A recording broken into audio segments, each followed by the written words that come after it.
Disneyland Paris vient de faire de grosses annonces pour son 33e anniversaire, que ce soit une nouvelle attraction, la date d'ouverture de l'un de ses plus grands emblèmes, de nouvelles images sur l'attraction Le Roi Lion et sur le land de la Reine des Neiges, et on va découvrir tout ça ensemble dans cette vidéo. Mais vous allez voir, c'est pas tout à fait ce à quoi on s'attendait. Déjà, les annonces de Disneyland Paris aujourd'hui, elles arrivent à un moment crucial, puisque cette semaine, il y a une énorme nouveauté qui a été annoncée en Europe. Vous en avez forcément entendu parler, c'est l'arrivée du parc Universal en Angleterre, donc pas très loin de Londres. Ce nouveau parc, il se composera d'une zone sur James Bond, Paddington, Jurassic Park, Retour vers le futur avec apparemment un coaster, mais aussi le Seigneur des Anneaux, et plus tard apparemment il y aura une extension Nintendo. Donc en fait aujourd'hui tout le monde attend Disneyland Paris au tournant, parce que ce parc Universal sera le concurrent direct à Disneyland Paris, un concurrent comme Disney n'a jamais eu en Europe, donc ça va sûrement faire bouger les choses à Disneyland Paris, et on va voir en fonction des annonces qu'ils vont nous faire, si la réponse de Disneyland Paris est immédiate, ou s'il va falloir attendre encore plusieurs mois, voire plusieurs années, sachant que ce parc Universal est prévu pour 2031. Donc en soi Disneyland Paris a un peu le temps, mais Universal n'a pas du tout choisi d'annoncer ce nouveau parc au hasard cette semaine, bien au contraire c'était fait exprès pour envoyer un pic à Disney. Donc on va voir maintenant si Disneyland Paris répond à ça ou pas. Pendant toutes ces annonces, Disneyland Paris a montré de nouvelles images de l'attraction sur le Roi Lion. Donc vous le savez, ce sera ce troisième land qui est prévu pour l'extension des Walt Disney Studios. Donc ils se renommeront Disney Adventure World à l'ouverture du land sur la Reine des Neiges. À la base, ça devait être un land sur Star Wars, puis après il y avait des rumeurs sur un land Avatar.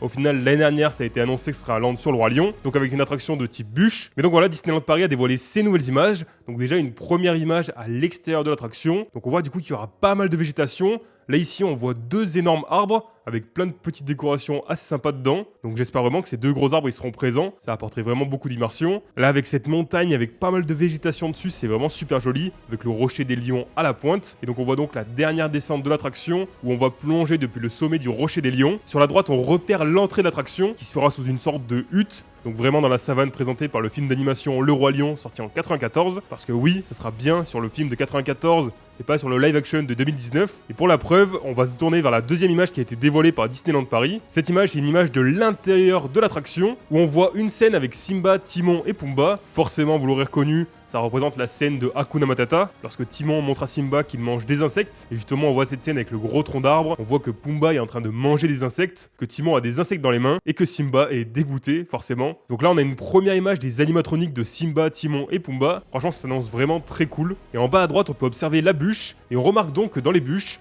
les rangées seront de 2 ou 3 places, ce qui ça pour le coup est différent des Splash Mountain qu'on a à travers le monde. Donc voilà, on voit à peu près à quoi vont ressembler les bûches. Et sinon, ce qui est marquant dans cette image, c'est surtout cette jungle très dense. Et j'espère vraiment qu'ils vont réussir à reproduire ça dans l'attraction, parce que là vraiment on a l'impression de se perdre dans les fougères au milieu de la jungle.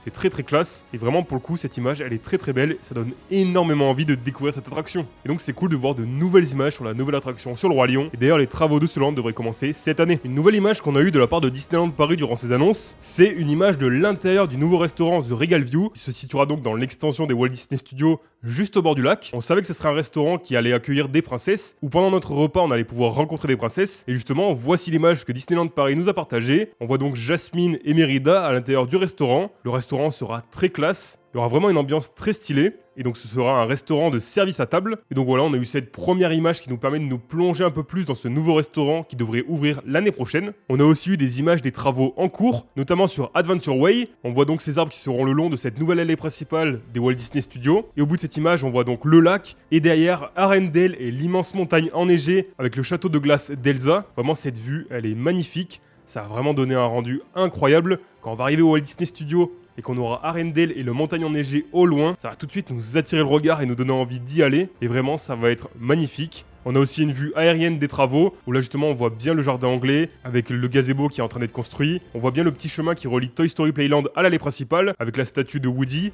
et en face il y aura une statue géante de Jessie. On voit aussi la nouvelle attraction sur Réponse qui est quasiment terminée, et on voit le petit plan d'eau devant, où il y a sûrement un bateau avec Flynn et Réponse. On voit qu'à gauche, les travaux pour la nouvelle attraction qui a été annoncée sont en cours. On en reparle juste après. Et on voit aussi que le restaurant The Regal View est quasiment terminé. On voit le lac et au loin, on voit le land sur la Reine des Neiges. D'autres images nous montrent aussi Arendelle à l'autre bout du lac. Donc devant nous, on a le lac puis le land World of Frozen derrière. La montagne est vraiment imposante et les couleurs du royaume d'Arendelle sont magnifiques. Vraiment, cette petite balade autour du lac, elle va être très très cool, je pense. Et on a aussi des images des travaux à l'intérieur du land World of Frozen. Où là, juste ici, on voit l'entrée de l'attraction Frozen Ever After, qui sera donc la nouvelle et seule attraction de ce land. Et donc, qui sera une attraction où on embarquera dans un bateau et on revivra toute l'histoire de la Reine des Neiges 1. Parmi les annonces de Disneyland Paris, on a aussi eu de nouvelles images de World Premiere, donc le bâtiment qui va remplacer Studio 1 à l'entrée des Walt Disney Studios. Donc voilà un peu à quoi ça va ressembler. On voit que cette énorme structure qui sera au bout du bâtiment avec écrit Disney Theater World Premiere est terminée et les couleurs sont vraiment magnifiques. Dans la pénombre du bâtiment, les néons ils vont rendre vraiment super bien je pense. Là pour le coup on est en pleine lumière parce que forcément il y a des travaux. Ça va vraiment avoir un très beau rendu. Sur cette image on voit un peu plus l'allée de ce bâtiment. Sur la gauche on aura donc une boutique. Et sur la droite, un nouveau restaurant. Et vraiment, le restaurant sur la droite, il a l'air très très classe. Ça fera des sortes de petites terrasses avec des arbres, dans une ambiance tamisée avec des petites lumières. Vraiment, je pense que ça va être très très sympa. Par contre, j'imagine du coup qu'il y aura bien moins de place qu'avant, puisque avant il y avait un étage en plus pour accueillir les gens. Là, du coup, ça sera tout à plat. Donc, je pense qu'il y aura moins de place, ça va être un peu plus compliqué d'y manger. Et donc voilà, sur la gauche, pour les boutiques, pour l'instant, on voit pas grand chose. On voit que ça ressemblera un peu à des bâtiments. Apparemment, ça serait censé être un musée boutique. Bon, on verra ce que ça donne. Mais Disneyland Paris a surtout annoncé la date de réouverture de Studio 1, donc maintenant qui se nommera Disney World Premiere. Et ça sera donc le 15 mai. Et pas du tout fin avril comme tout le monde le disait. En fait, il y a des gens qui s'étaient amusés à aller voir sur l'application de Disneyland Paris. Et apparemment, le restaurant qui va ouvrir dans ce bâtiment était annoncé comme ouvert le 26 avril, je crois. Enfin, il n'était pas annoncé comme ouvert, il était annoncé comme plus fermé. Nuance. Et du coup, tout le monde s'est emballé. Ça va être le 26 avril, c'est sûr et certain. Au final, ça sera le 15 mai. Du coup, bon, je pense qu'il y a plein de personnes qui vont être déçues. Parce que du coup, les gens qui vont aller à Disneyland Paris avant, malheureusement, vous allez passer par le côté du bâtiment. Et pour le coup, c'est vrai que c'est pas très classe, c'est dommage. Ce bâtiment à l'entrée des studios, il manque énormément actuellement. Et donc voilà, ouverture prévue le 15 mai. Si on continue dans les annonces, Disneyland Paris a aussi annoncé la rénovation du Sequoia Lodge. Alors, je sais pas pour vous, moi, c'est mon hôtel préféré à Disneyland Paris. N'hésitez pas à me dire le vôtre en commentaire. Vraiment, cet hôtel, le Sequoia Lodge, si vous y logez l'hiver, durant les journées de janvier qui terminent un peu tôt, à la fin de votre journée sur le parc, vous allez boire un petit chocolat chaud au coin de la cheminée, au centre de l'hôtel. Puis cette ambiance très boisée, des réserves américaines, etc. Pour moi, c'est mon hôtel préféré. Et Disneyland Paris a dévoilé des concept art pour la rénovation justement du Sequoia Lodge. Cette rénovation se fera par phase et commencera à partir de 2026. Et l'hôtel restera ouvert durant tous les travaux. Et donc les chambres elles seront rénovées sur le thème des contes de la forêt. Donc on voit à peu près à quoi ça va ressembler. Assez classe. Ce sera toujours sur le thème de Bambi, mais un peu plus fin peut-être. On voit dans cette chambre juste au-dessus des lits ce côté un peu plus boisé, plus stylisé, avec une image de Bambi d'ailleurs. Et à gauche on voit aussi un tableau. Donc pour le coup c'est une petite nouveauté mais c'est quand même quelque chose d'assez cool. Disneyland Paris a aussi montré des images de la rénovation des bungalows du Davy Crockett Ranch. Et les premiers bungalows devraient ouvrir à la fin de l'été 2025. Et c'est vrai que d'après les images c'est plutôt sympa, même si ça reste quand même assez simple. Disneyland Paris a aussi dévoilé un nouveau poster représentant Disney Adventure World. Donc on voit en bas le fameux panneau Disney Theater World Premiere et au-dessus des sortes de faisceaux lumineux qui partent dans le ciel, avec en bas à gauche la tour de la terreur, le génie et Stitch. C'est clairement un peu la zone fouillie de ce parc, c'est assez bizarre, il n'y a pas vraiment de thématique en fait. Après on a une belle image du Roi Lion pour le land sur le Roi Lion, les Avengers forcément pour le Avengers Campus, la Reine des Neiges pour World of Frozen, Buzz l'éclair, RC Racer, Ratatouille, Eve et Wall-E pour toute la zone Worlds of Pixar. D'ailleurs, Eve et Wall-E, il n'y a pas d'attraction sur Wall-E. Est-ce que ça annonce peut-être quelque chose? Et juste après, on a Nemo pour justement l'attraction Crush Coaster, pour la petite zone qui est directement sur la droite à l'entrée. Et donc c'est marrant parce que ça garde quand même ce côté assez hollywoodien, le côté cinéma qu'il y avait au début de l'ouverture des Walt Disney Studios en 2002. Donc c'est marrant qu'ils aient gardé toujours un peu cette thématique. Et ça pour le coup, c'est très cool qu'ils aient pas complètement abandonné. On reste dans le style hollywoodien. Du coup, le château d'oreille restera, donc ça c'est cool. Mais donc voilà, on a ce poster qui est vraiment pour le coup très classe. Au même moment, Disneyland Paris a aussi montré la répartition de Disney Adventure World,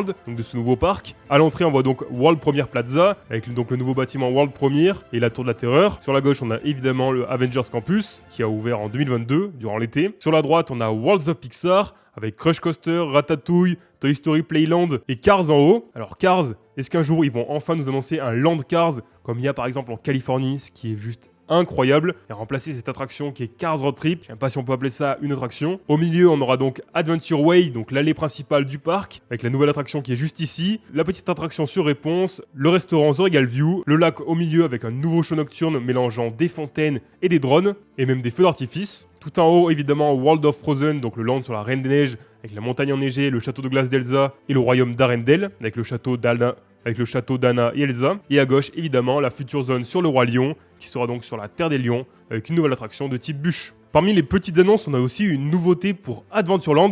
Alors ça pour le coup, on s'y attendait pas du tout. Ce sera pas une attraction sur Indiana Jones comme on l'espérait malheureusement, mais ce sera en fait une petite animation permanente qui arrivera à Adventure Isle, et ce sera en gros une chasse au trésor sur le thème de Pirates des Caraïbes. Alors j'ai pas trop compris encore quelle forme ça va prendre. Est-ce que ça va être sur téléphone?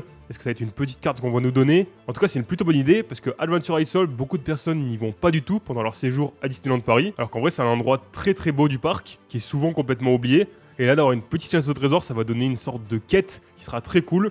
Justement pour pouvoir découvrir tous ces décors et pouvoir s'amuser à trouver plein de petits éléments. Il y a aussi une petite annonce qui est très cool, c'est l'arrivée de la maquette de Disney Adventure World qui arrivera donc à Animation Celebration dès le 19 avril. Donc c'est dans le bâtiment juste derrière le chapeau de Mickey en apprenti sorcier. Et donc on pourra profiter de cette magnifique maquette. Et ça pour le coup c'est une petite nouveauté mais qui fait quand même très plaisir. Ça va vraiment permettre de nous projeter dans le futur de Disney Adventure World, que ce soit pour les fans, mais aussi pour les gens qui viennent un peu moins régulièrement. Ils pourront savoir à quoi s'attendre. Ce sera vraiment très visuel, donc ce sera une belle nouveauté. Parmi les petites nouveautés, on sait aussi que la nouvelle terrasse couverte de Casey's Corner, donc au bout de Main Street sur le parc Disneyland, elle ouvrira en juin. Et donc voilà, maintenant la terrasse sera couverte. Dans le même style, on a aussi la file d'attente de la Tour de la Terreur qui sera maintenant couverte et qui sera aussi améliorée. Et les travaux commenceront dès la fin du mois d'avril. On a aussi une nouveauté à Frontierland. Et non, ce n'est pas une énorme zone sur Cars comme à Walt Disney World, parce qu'en fait, pendant la rénovation de Big Thunder Mountain, donc vous le savez, le train de la mine est fermé depuis le mois de janvier et va rester jusqu'à fin juin. Et donc pendant cette rénovation, Disneyland Paris en profite pour ajouter des scènes à Rivers of the Far West, donc cette petite rivière qui fait le tour de Big Thunder Mountain, qu'on fait en montant à bord d'une Thunder Mesa Riverboat Landing,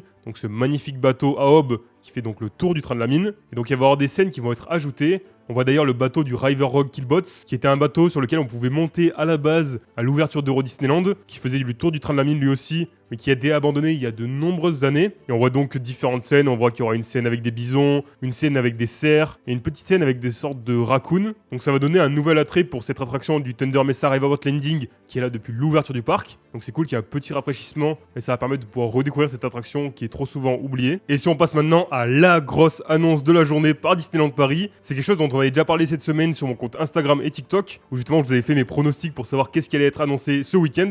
Mais donc voilà, Disneyland Paris a annoncé l'arrivée d'une attraction sur là-haut. Cette attraction, ce sera une attraction de type chaise volante, donc vous voyez à peu près à quoi ça ressemble. Je vous mets maintenant des images.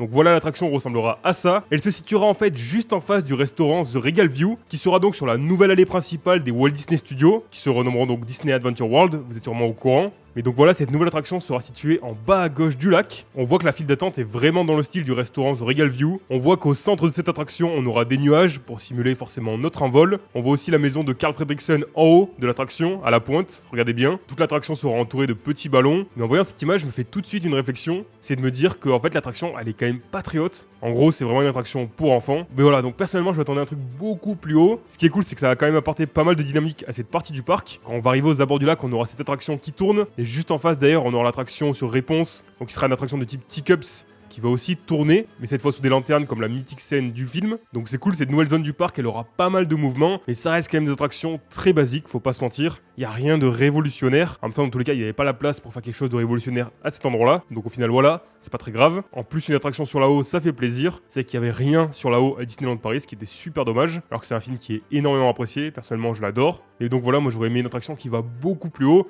quelque chose qui fait quand même assez peur, peut-être à la hauteur de Toy Soldiers Parachute Drop. Donc voilà, ce sera une attraction pour enfants, et ça reste quand même une attraction assez basique. Au final, pour conclure, Disneyland Paris a fait de belles annonces. Il y a eu pas mal de petites nouveautés intéressantes, que ce soit par exemple les ajouts pour Frontierland, pour Rivers of the Far West, que ce soit la chasse au trésor pour Adventureland, c'est sympa. La nouvelle attraction sur la haut, c'est plutôt cool. Mais en fait, le problème, c'est que ça reste quand même de petites annonces. Il n'y a rien de grandiose qui nous fait un gros waouh. On reste quand même encore sur notre fin, je trouve. Donc voilà, Disney n'a pas vraiment fait de réponse à Universal, pas du tout. Ça reste quand même assez simple. C'est cool, mais simple. Donc n'hésitez pas à me dire votre avis en commentaire, la nouveauté que vous attendez le plus. Donc évidemment, pour ne rater aucune info, n'oubliez pas de vous abonner et d'activer la cloche. Sur cette chaîne, on parle de l'univers Disney de manière générale, des secrets et des théories sur les films Disney et Pixar, des actualités de Disneyland Paris, des secrets de Disneyland Paris, etc. Donc merci beaucoup à tous ceux qui s'abonneront et merci infiniment à tous ceux qui sont abonnés. Et moi, comme d'habitude, je vous dis à la semaine prochaine pour une nouvelle vidéo. C'était Guy Valou. Ciao!